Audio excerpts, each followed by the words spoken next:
नमस्कार, आप देख रहे हैं सुदर्शन न्यूज और मैं हूं शशि तुषार शर्मा। महाकाल की नगरी उज्जैन में 21 अप्रैल से 21 मई तक चलने वाले सबसे बड़े पूर्व सिंहस्थ महाकुंभ मेले की आज 13वें दिन असंख्य साधुओं, नागा बाबाओं ने श्रद्धालुओं ने तांता लगा रहा। हिंदुओं के इस धार्मिक पर्व में श्रद्धालु मोक्षदायिनी शिप्रा नदी में आस्था की डुबकी लगाते हैं। उज्जैन नगरी अपने लौकिक और शांतिमय वातावरण के लिए जानी जाती है, जहाँ जाने कितने पौराणिक मंदिर हैं जिनकी कई मान्यताएं हैं। आइए आपको ऐसे ही एक मंदिर, गढ़कालिका के मंदिर के बारे में बताते हैं, जहां लोगों की सच्ची आस्था बसी हुई है।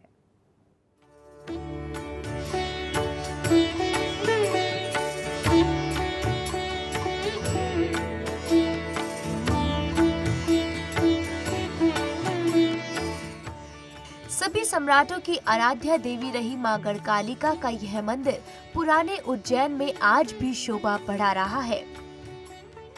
यह मंदिर जिस स्थान पर स्थित है, उस पूरे क्षेत्र को ही गढ़कालिका क्षेत्र कहा जाता है। महाकवि कालिदास और राजा विक्रमादित्य यहाँ साधनाएं करते थे। सम्राट हर्षवर्धन ने ईसवी संवत 606 में इस मंदिर का जीर्णोद्धार करवाया था। सिंदूर से सुशोभित भव्य प्रतिमा के माथे पर चंद्रमा सुशोभित है तथा दाएं बाएं महालक्ष्मी और महासरस्वती की प्रतिमाएं स्थापित है। कहा जाता है कि उज्जैन के महाकवि कालिदास को शास्त्रों का दिव्य ज्ञान इसी मंदिर से मिला था। त्रिपुरा महात्म्य के अनुसार देश के 12 शक्ति पीठों में से यह छठा स्थान है। यह मंदिर जिस जगह पर है, वहां पुरानी अवंतिका नगरी बसी हुई थी, जो धूल के गुब्बार की वजह से दब गई थी।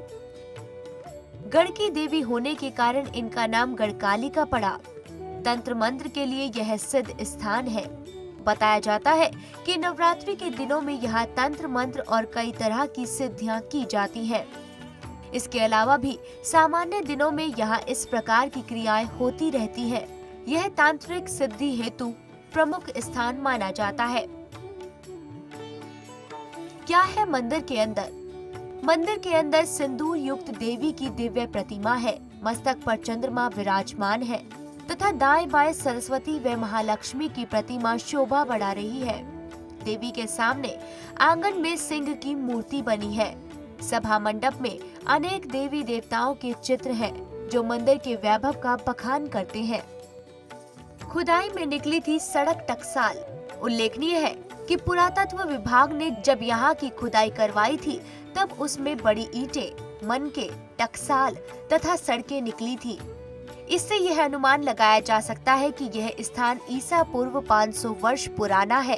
तब यह क्षेत्र महाराजा चंद्र प्रद्योत का गढ़ हुआ करता था। गढ़कालिका मंदिर मध्य प्रदेश के उज्जैन शहर में स्थित है। कालजयी कवि कालिदास गढ़कालिका देवी के उपासक थे।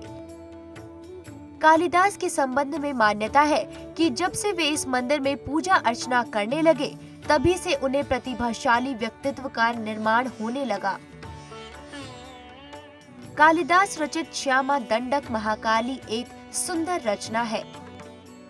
उज्जैन के इस गढ़कालिका मंदिर के दर्शन करने भक्त दूर दूर से आते हैं और पूरी आस्था से माता की पूजा करते हैं।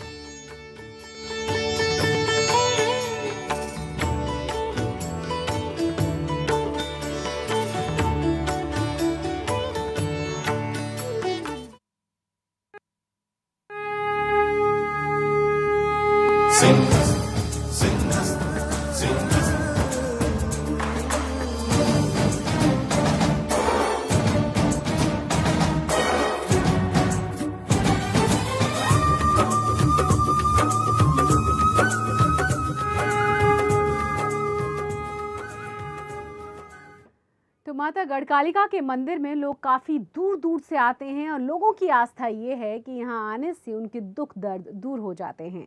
इसी मंदिर की विशेषता के बारे में जानने के लिए हमारे संवाददाता नमित त्यागी ने मंदिर के पुजारी महेश नाथ से क्या बातचीत की, ये भी आपको दिखाते हैं। आज हम आए हैं गढ़कालिका माता मंदिर में और जानने का प्रयास करेंगे आखिर कितना महत्व रखता है मंदिर और खास तौर पर सिंहस्थ में महाकुंभ चल रहा है। और भी विशेष जानकारी लेंगे इस मंदिर के बारे में। हमारे साथ मौजूद हैं इस मंदिर के पुजारी महेश नाथ जी। महेश जी, आखिर पहले ये बताइए, इस मंदिर की, गढ़कालिका मंदिर की आखिर मान्यता कितनी है और कितना पुराना ये मंदिर है? ये ना जाने कितना पुराना मंदिर है, बहुत प्राचीन मंदिर है। ये गढ़ नाम जगह का है, माता का नाम कालिका है। ये महाकवि कालिदास की आराध्य देवी है। उनको यहीं से ज्ञान प्राप्त हुआ था माता के आशीर्वाद से। इसके बाद ग्रंथों की रचना की उन्होंने, मेघदूत, शकुंतला, मनोरम, ऐसे बहुत से ग्रंथों की रचना की है। यहाँ पे पहले बलि प्रथा थी, यहाँ भैंसे की बलि चढ़ाई जाती थी यहाँ पे। उसके बाद बलि प्रथा बंद हो गई। उसके बाद में यहाँ बकरे की बलि चढ़ाई जाती थी। फिर बकरे की बलि बंद होने के बाद में फिर यहाँ ऐसे ही पूजा करके उसको जिंदा छोड़ा जाता है। अच्छा, सिंहस्थ महाकुंभ चल रहा है उज्जैन में, इस दौरान आखिर इस मंदिर की मान्यता और कितनी बढ़ जाती है, क्योंकि श्रद्धालुओं की जो संख्या है वो लगातार बढ़ रही है? हाँ, लगातार बढ़ रही है। अच्छा, सिंहस्थ के दौरान क्या यहाँ पर और भी ज़्यादा भीड़ देखने को मिल रही है पहले से? हाँ, पहले से और भी ज़्यादा अधिक भीड़ रहती है। अच्छा, और अगर इस मंदिर के बारे में अगर आप बताना चाहें कि कितना, ये बहुत प्राचीन मंदिर है।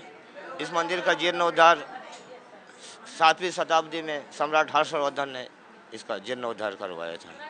इसके बाद में पुजारी सिद्धनाथ जी ने इसका मंदिर का जीर्णोद्धार कराया 1944 में सम्मत। ये कुछ लिखा है, हम भूल गए, देख लेना आप, सम्मत वगैरह लिख लेना। अच्छा, इस मंदिर की अगर हम बात करें तो खास तौर पर क्या पूरे दिन में कितनी बार आरती होती है, किस किस वक्त आरती है इस मंदिर में होती है?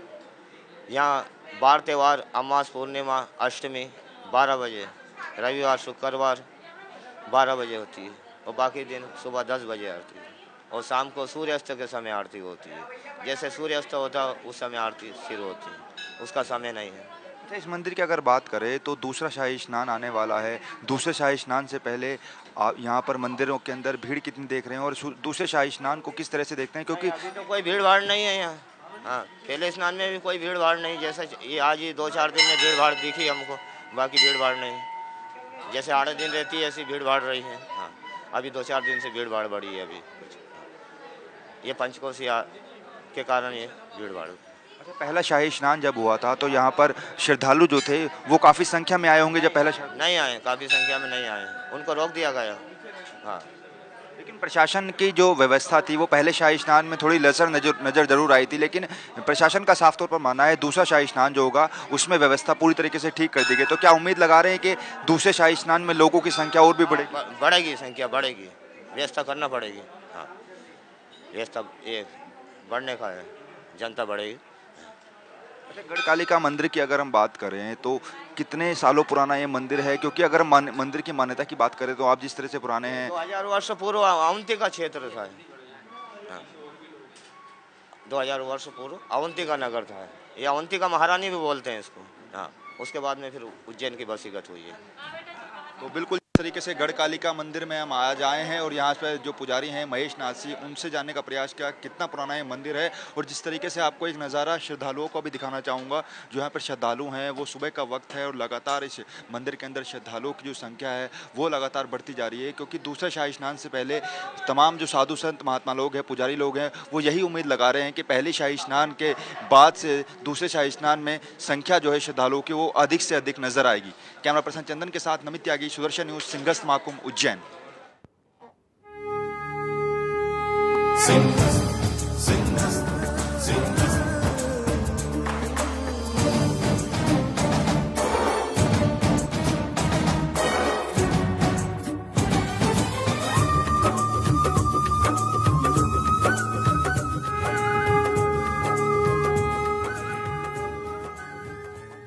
तो तमाम रिपोर्ट्स जो हम आपको दिखा रहे हैं नमित त्यागी की दिखा रहे हैं और नमित त्यागी हमारे साथ जुड़ गए हैं तमाम अपडेट्स के साथ। नमित, सबसे पहले अगर आप हमें दिखा पाएं, हमारे दर्शकों को दिखा पाएं किस तरीके का नज़ारा है, कितने लोग वहां पहुंचे हुए हैं और किस तरीके से इस आस्था की नगरी में, इस आस्था में पूरी तरह से डूबे हुए नजर आ रहे हैं लोग। देखिए शशि, जिस तरीके से लगातार सुदर्शन न्यूज की टीम जब से सिंहस्थ के अंदर आई है तो लगातार सिंहस्थ महाकुंभ के अद्भुत नज़ारे हम लोगों को दिखा रहे हैं। और अगर गढ़कालिका माता मंदिर की बात करें तो जिस तरह से हमने वहां का जायजा लिया है, और ये इस मंदिर की अगर हम खासियत बात करें तो महान कवि जो कालिदास और विक्रमादित्य हैं, उन्होंने इसी मंदिर में अपनी साधना की थी। और खासतौर पर कालिदास की बात करें तो उन्होंने इसी मंदिर के अंदर अपनी तपस्या भी की थी। और कुल मिलाकर इस मंदिर के अंदर उन्हें शास्त्रों का ज्ञान भी प्राप्त हुआ था। लेकिन गढ़कालिका मंदिर की अगर बात करें तो भव्य नजारा जो है वहां ही बनता है। श्रद्धालुओं की अगर खासतौर पर बात करें तो उज्जैन के अंदर सिंहस्थ महाकुंभ चल रहा है, उस दौरान लगातार वहां पर बढ़ती जा रही है। और पूरे इलाके के क्षेत्र भी घोषित कर दिया गया है। और वहां उस इलाके के आसपास जितने भी श्रद्धालु लोग हैं, साधु संत महात्मा लोग रुके हुए हैं, उनके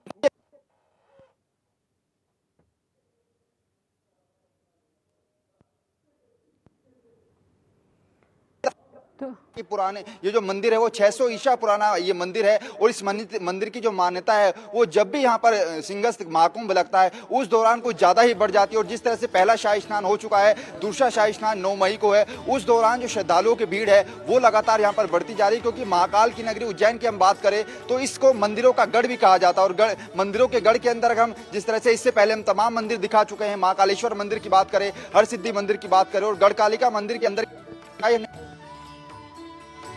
शायद अभी किसी चैनल ने नहीं दिखाई है। और हम लगातार इसी चीज को दिखा रहे हैं क्योंकि इसके अलावा और भी उज्जैन के अंदर कई तमाम ऐसे मंदिर हैं जिनकी रहस्य जो है वो अभी छुपे हुए हैं। हम उन रहस्यों को भी अपने दर्शकों के सामने रखेंगे। शशि, बिल्कुल हम समझ सकते हैं कि वहाँ कितने ज़्यादा रहस्य हैं। और जहाँ पर इस वक्त नमित त्यागी खड़े हुए हैं वहाँ वो बता रहे हैं कि बहुत ही आस्था लोगों की उस मंदिर में है क्योंकि वो बहुत पुराना मंदिर है। नमित, यहाँ प्रशासन की तमाम चीज़ों को लेकर भी रिपोर्ट समझाना चाहेंगे क्योंकि जानकारी ये मिली कि प्रशासन की तरफ से बहुत खास तैयारियाँ की गई थी, बावजूद इसके लोगों को कई परेशानियों का सामना वहाँ करना पड़ रहा है।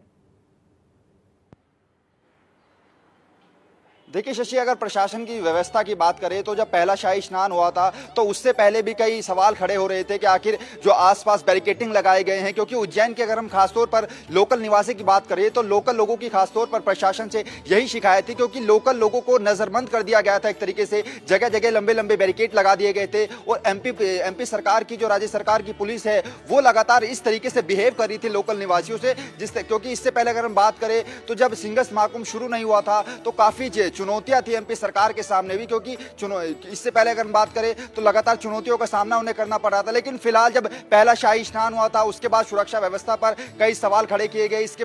उसके बाद कई जूना अखाड़ों के अध्यक्ष की बात कर ली जाए, चाहे हम अखिल भारतीय अखाड़ा परिषद के जो अध्यक्ष हैं नरेंद्र गिरी उनकी बात कर ली जाए, कई अखाड़ा परिषदों के अध्यक्षों ने चेतावनी भी दे दी थी कि अगर दूसरे शाही स्नान से पहले व्यवस्था को ठीक नहीं किया गया तो हम दूसरे शाही स्नान का विरोध करेंगे, उसमें शामिल नहीं होंगे। जिसके बाद आनन फानन में जो यहाँ के प्रभारी मंत्री हैं भूपेंद्र सिंह, उन्होंने और जो यहाँ एमपी के सीएम है शिवराज सिंह चौहान आपातकालीन 2 या 3 बैठक भी की। उस बैठक के बाद पूरे सिंहस्थ महाकुंभ को पास फ्री भी दिया गया।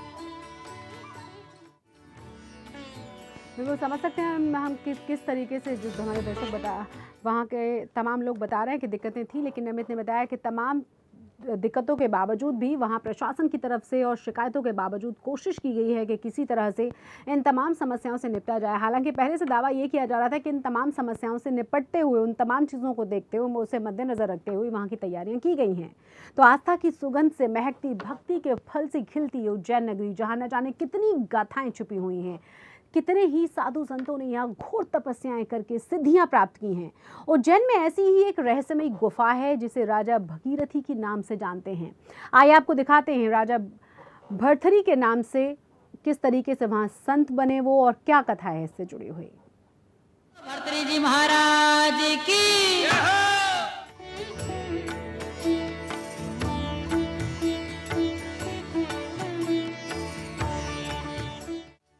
महाकाल की नगरी उज्जैन में भरथरी की गुफा स्थित है। इसके बारे में यह माना जाता है कि यहाँ भरथरी ने तपस्या की थी के अंदर जाने का रास्ता काफी छोटा है। जब इस गुफा के अंदर जाते हैं तो सांस लेने में भी कठिनाई महसूस होती है। गुफा की ऊंचाई भी काफी कम है और गुफा में जाते समय काफी सावधानी रखनी होती है। इसी जगह एक गुफा और है जिसे गोपीचंद की गुफा कहते हैं। गोपीचंद भरथरी का ही भतीजा था।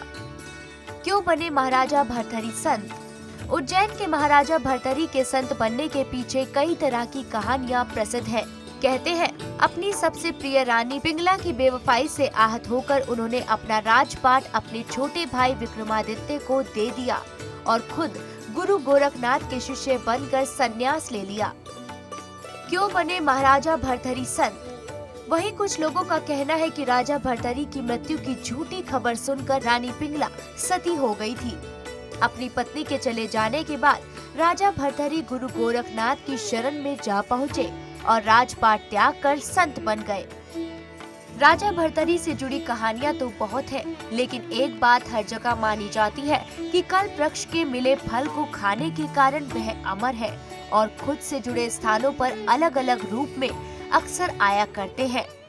एक ऐसी ही जगह राजस्थान के अलवर में भी है, जहां सदियों से राजा भर्तरी के नाम की अखंड ज्योति और धूनी जल रही है, जिसकी राख हमेशा गर्म रहती है। यहाँ राजा भर्तरी की समाधि है। इसी तरह की कई रहस्यमयी और अनसुलझी बातें यहाँ से जुड़ी हैं, जिनको आज तक कोई सुलझा नहीं पाया। बोलो भर्तरी जी महाराज की।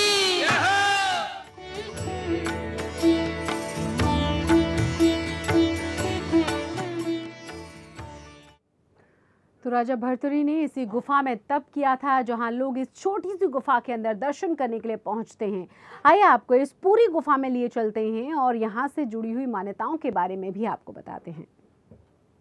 भर्तरी गुफा के अंदर हम आए हैं और यहाँ पर इस गुफा के अंदर रहस्य जानने का कोशिश करेंगे आखिर किस तरीके की ये गुफा है और कितनी पुरानी ये गुफा है। यहाँ पर मंदिर के अंदर ये जो गुफा बनाई गई है नीचे, हालांकि श्रद्धालुओं को अंदर आने की इजाज़त नहीं है, लेकिन काफ़ी पुरानी ये गुफा है और गुफा के अंदर हम आए हैं। और यहाँ पर जिस तरीके से यहाँ पर गुफा ये बनाई गई है, बाबा जी कितनी पुरानी ये गुफा है, क्या रहस्य है इस गुफा? यह 2073 साल तो जो हो गए हैं इसको विक्रम संवत को। उनसे ही पहले इनके बड़े भाई थे भर्तरी महाराज, वो उनके समय से है ये। गुरु गोरखनाथ महाराज उनसे भी पहले यहाँ तपस्या करते थे। अच्छा, ये जो यहाँ पर निशान इसमें गुफा के अंदर आया हुआ है, इसका क्या रहस्य है? इसका रहस्य है राजा इंद्र ने वज्र मारा था इनकी तपस्या भंग करने के लिए। तो बाबा ने अपने तपोबल से इस 70 को रोक दिया था। ये इसका रहस्य है। अच्छा, आम श्रद्धालुओं की बात करें तो क्या श्रद्धालुओं को गुफा के अंदर नहीं आने दिया जाता है? नहीं, अभी सिर्फ बंद कर दिया है। कलेक्टर ने आदेश दिया था इसलिए बंद कर दिया, नहीं तो श्रद्धालु यहाँ तक आते थे। तो बिल्कुल जिस तरीके से यहाँ पर भर्तरी गुफा के हम आपको दर्शन करा रहे हैं, हालांकि अभी सिंगस्त के दौरान यहाँ पर इस गुफा को बंद जरूर कर दिया गया है। इस गुफा के आखिर और भी क्या रहस्य हैं और कितने पार्ट इस गुफा से जुड़े हुए हैं, आप और भी आपको बताएंगे। इस गुफा के अंदर गुप्त भ्रमण मार्ग ये भी है, इसके बारे में भी थोड़ी आपको जानकारी देने का प्रयास करेंगे। जिस तरह से गुफा का एक ये हिस्सा भी है, इस हिस्से के अंदर हम आपको आए हैं। जरा ये बाबा जी ये बताइए आखिर ये जो हिस्सा है गुफा का, इसका क्या रहस्य है? ये हमारे भर्तरी महाराज जो है ये तपस्या करते थे और गुप्त मार्ग से चारों धाम के लिए यात्रा करके आते थे और वहाँ से आकर अपने धूने पे बैठ जाया करते थे।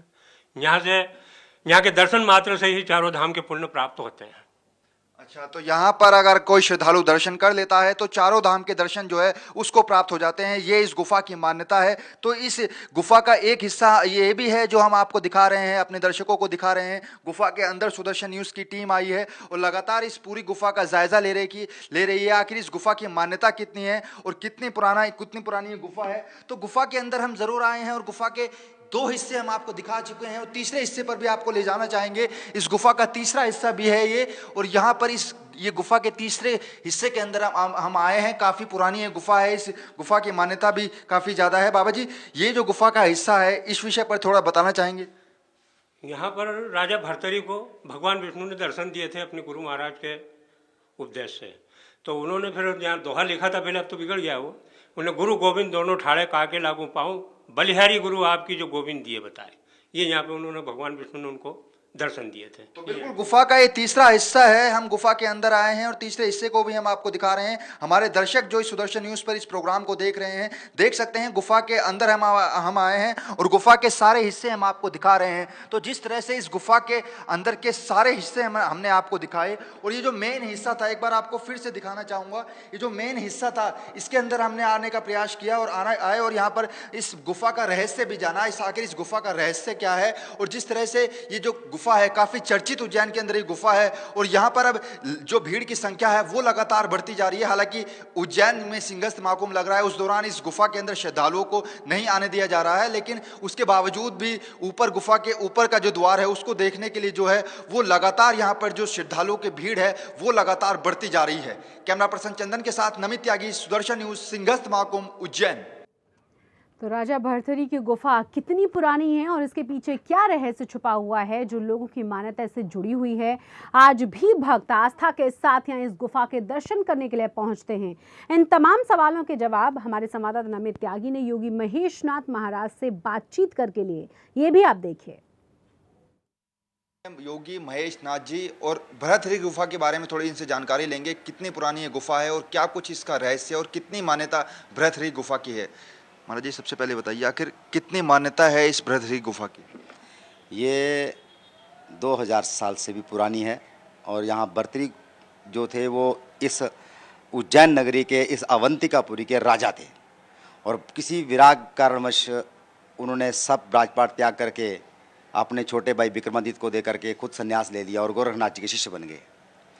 गोरखनाथ जी के शिष्य बनने के बाद काफ़ी काल तक तपस्या करने के बाद अपने उस परम पद को प्राप्त करने के उपरांत उनका नाम भी हुआ और कई ऋषियों मुनियों की भी उनका सानिध्य प्राप्त हुआ। इंद्र तक उनके सिंहासन डोल गए। इंद्र को भी ये समाचार विदित हुआ कि ये मेरा सिंहासन मेरे हाथ से जाएगा और इंद्र ने भर्तहरि गुफा में वज्र से प्रहार किया और जो अभी भी उस वज्र का प्रहार और बाबा भर्तहरि ने हाथ से उस पत्थर को, उस शिला को रोका, वो निशान भी आज भी मौजूद है और इस प्रकार से उन्होंने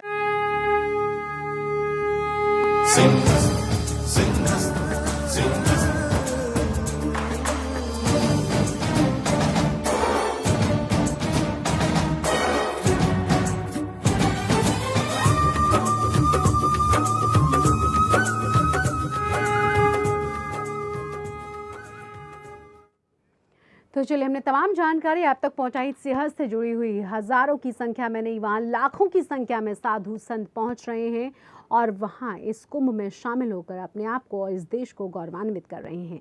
इसी के साथ हमारी इस खास पेशकश में बस इतना ही। जय हिंद।